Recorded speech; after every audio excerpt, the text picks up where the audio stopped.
right, well, we'll talk about the bioswale a little bit. I know other folks are. We started when we did our master plan. The bioswale was the first element we decided to build, and the reason is it was in an obvious swampy area that was just sort of a mess, always muddy and unsightly. And although that's not always the reason why I decide to do something first, but in a public area like that, I think that's really important.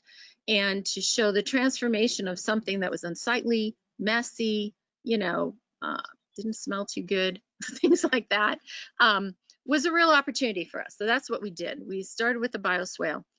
It was a swampy sort of area that drains off of parking areas, some hills, tennis courts, all sorts of things. And it just sits there. And so we stripped that open, built some berms on the side, and then started to add plants. And the first year was tough. The first year was really tough.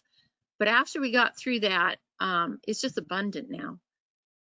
But I've had questions about, there's still water around the edge. Well, this year in particular, Virginia's gotten, I think, you're 8-10 inches above, you know, the 40 inches you usually get. So that's unusual.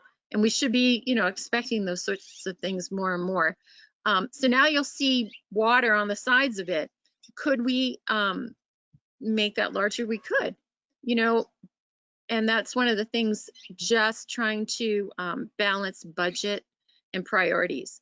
So if that continues over the next year or two, I would say that might be a priority we might want to consider, just trying to capture that area again and pull it into the bioswale.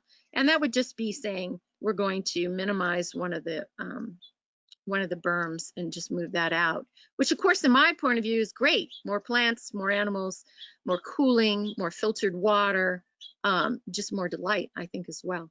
So that's an opportunity there. But the bioswale immediately worked functionally. When we built it and the first rain came through, you could see the slowing of the water, the gathering of the water, and then just how it seeped in before it went to the next level. So there are 3-4 different little check dams in there, and they slow the water, then it spills over to the next section, then the next section, before it goes into the culvert and down out into Goose Creek. So there's been a big change there with that area. Could it be more? Yes, it could. But that'll just depend on what happens with the climate over time, and of course priorities in the park.